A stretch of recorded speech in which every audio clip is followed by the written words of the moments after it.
జగన్ మీద ఒక విస్తృతమైనటువంటి ప్రచారం చేయాలి.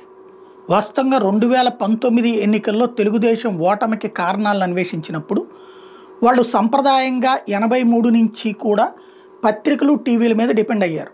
వాళ్ళ ద్వారా తమ నేరేటివ్ థింకింగ్ తెలుగుదేశం ఒకటే అద్భుతం, మిగతా పార్టీలన్నీ దుర్మార్గం అని చెప్పుకురావడం, తెలుగుదేశంలో ఉన్న నాయకులందరూ దైవాంశ సంభూతులుగా ఉంటారు, మిగతా నాయకులందరూ రాక్షసాంశ సంభూతులుగా ఉంటారు అన్నటువంటి ఒక ప్రచారాన్ని, ప్రాపగాండాని దశాబ్దాలుగా పెట్టుకుంటూ తీసుకువెళ్లడంతో నడిచిపోయింది.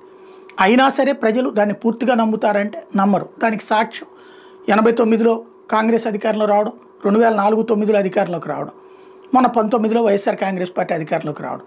కాబట్టి పూర్తిగా నమ్మరు. కానీ ఒక సైకలాజికల్గా మాత్రం అదే కాన్సెప్ట్ నడుస్తూ వస్తుంది. మళ్ళీ అధికారంలోకి రావడానికి ఈ నేరేషనే, ప్రభుత్వం అధికారంలో తమ వాళ్ళు లేకపోతే కనుక ఒక నెగిటివ్ క్యాంపెయిన్ని బాగా చేసుకెళ్ళడం, అదే ప్రభుత్వం అధికారంలో ఉన్నప్పుడు వచ్చేటప్పటికి అద్భుతం జరుగుతుంది అన్నటువంటి ఒక నమ్మకాన్ని కల్పించే ప్రయత్నం చేయడం, ఇలా సాగుతూ వచ్చింది. అయితే 19 ముందు సోషల్ మీడియా ఇన్ఫ్లుయెన్స్ బాగా పెరిగింది. వైఎస్ఆర్ కాంగ్రెస్ పార్టీ ఎవరికి డబ్బులు ఇచ్చి ఏమీ చేయలే. కానీ అప్పుడు ప్రభుత్వం, తెలుగుదేశం ప్రభుత్వం యొక్క పనితీరు మీద విరక్తి చెందినటువంటి అనేక మంది సోషల్ మీడియాలో ప్రతి పనిని ఏలెత్తి చూపెట్టడం, అందులో జరుగుతున్న ప్రచారం ఏంటి, వాస్తవం ఏంటి అన్నది ప్రజల దృష్టికి తీసుకువెళ్లే ప్రయత్నం చేశారు. ఇందులో జనసేన వాళ్ళు ఉన్నారు, భారతీయ జనతా పార్టీ వాళ్ళు ఉన్నారు. ఎందుకంటే అప్పుడు జనసేన వ్యతిరేకంగా ఉంది, భారతీయ జనతా పార్టీ వ్యతిరేకంగా ఉండటం, దాంతోపాటుగా తటస్థులు చాలామంది అది ఫోకస్ చేసుకొచ్చారు. అది ప్రభుత్వాన్ని దెబ్బకొట్టింది, వైఎస్ఆర్ కాంగ్రెస్ పార్టీ అధికారంలోకి రావడానికి కారణమైంది. అంటే సోషల్ మీడియా అనేది మెయిన్ స్ట్రీమ్ మీడియాని దాటి తీసుకెళ్తుంది అన్నటువంటి నమ్మకం వచ్చాక వీళ్ళకి దాని మీద కాన్సన్ట్రేట్ చేశారు. 2019 తర్వాత భారీ ఎత్తున యూట్యూబ్ ఛానల్స్ని ప్రమోట్ చేయడమా, అనేక మంది మహిళలు గట్టిగా మాట్లాడే వాళ్ళని తయారు చేయడమా, అలాగే ఎలా మాట్లాడాలి, ఏం చేయాలని ఎట్లయితే వాళ్ళ అధికార ప్రతినిధులకు ట్రైన్ చేస్తారో అట్లా వీళ్ళకి నేరేటివ్ థింకింగ్ విధానాన్ని అలవాటు చేయడం, తద్వారా జగన్ అనేటువంటి వాడి పాలన దుర్మార్గం అనేటటువంటిది ప్రజల్లోకి తీసుకెళ్లే ప్రయత్నం చేయడం, ఎదురుగుండా సంక్షేమ పథకాలు వస్తున్నా ఏముందంట అది కూడా గొప్పేనా ఇవ్వటం అన్నటువంటి ఫోకస్, అదే సందర్భంలో ఇంతకంటే ఎక్కువ వస్తుంది అదే చంద్రబాబు వస్తే అన్నటువంటి ఫోకస్, అదే సందర్భంలో దీనివలన రాష్ట్ర నాశనం అయిపోతుంది అన్నటువంటి విధంగా ప్రజల్లోకి తీసుకువెళ్ళడం, అలాగా రకరకాలుగా ఒక నెగిటివ్ థింకింగ్ క్రియేట్ చేయగలిగారు. దానికి తోడుగా అమరావతి, 3 రాజధానుల ఇట్లాంటివన్నింటినీ కూడా రకరకాల కోణాల్లో తీసుకుని వెళ్ళారు. దానికి కౌంటర్గా వైఎస్ఆర్ కాంగ్రెస్ పార్టీ చేత కాలేదు. ఎందుకయ్యా అంటే 19కి ముందు ఏ సోషల్ మీడియా అయితే వైఎస్ఆర్ కాంగ్రెస్ పార్టీకి అనుకోని అదృష్టం తీసుకొచ్చిందో, వైఎస్ఆర్ కాంగ్రెస్ పార్టీ ఆ సోషల్ మీడియాని సస్టైన్ చేసుకోలేదు. తను కొంతమందిని, ఒక 500 మందిని, 1000 మందినో నియమించుకుని వాళ్ళతో నడిపేసుకుంది. వాళ్ళది చూసి మిగతా వాళ్ళు వ్యతిరేకించినటువంటి పరిస్థితి. దాంతోపాటు 2-3 గ్రూపులు అయిపోయినాయి వాళ్ళ సోషల్ మీడియాకి వచ్చాడు. దాంతో ఎవరి గ్రూపు కాన్సెప్ట్ వాళ్ళు ప్రచారంలోకి తీసుకొచ్చుకునేటప్పటికి అటు జగన్ని పట్టించుకోవడం మానేశారు, జగన్ని టార్గెట్ చేసిన దానికి ఆన్సర్ చేయడం వదిలేశారు, నేరేటివ్ థింకింగ్ని సమాధానం చెప్పడం వదిలేశారు. ఫలితం జగన్ కూడా నా వల్లనే గెలిచాను తప్పించి సోషల్ మీడియా వలన లేకపోతే ఇంకోటి వల్ల నేను ఎందుకు గెలుస్తాను అన్నటువంటి ఫీలింగ్ వచ్చేసింది. ఆయన వదిలేశాడు.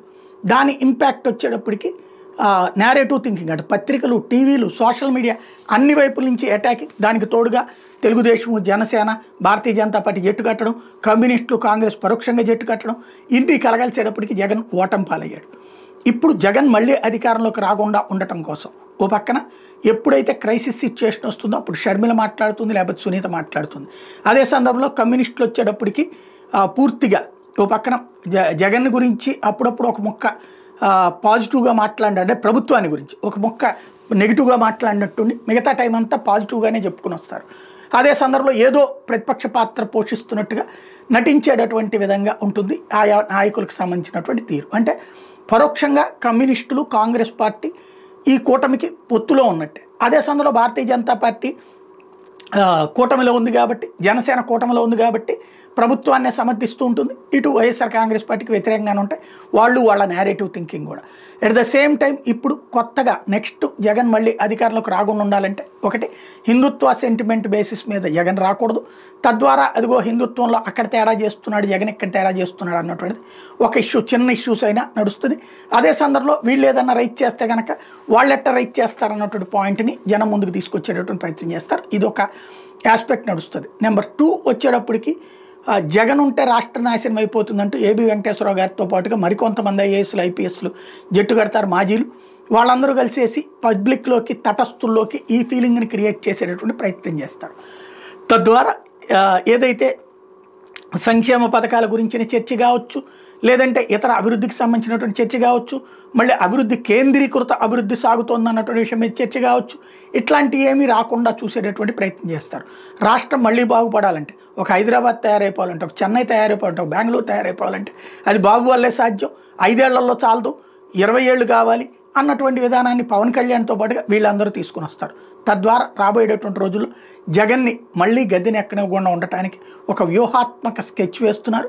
మరి దాన్ని తట్టుకుని సాధారణంగా మహాభారతంలో అర్జునుడు అభిమన్యుడు ఇద్దరికీ కూడా పద్మవ్యూహం తెలుసు. పద్మవ్యూహంలోకి ప్రవేశించడం మాత్రమే అర్జునుడికి తెలుసు, అభిమన్యుడికి తెలుసు.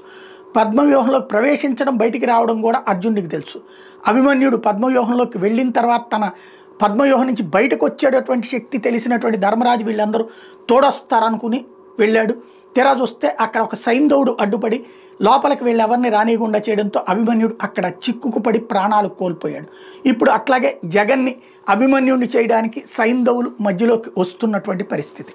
కాబట్టి మరి జగన్ అర్జునుడు అవుతాడా, అభిమన్యుడు అవుతాడా చూడాల్సి ఉంది.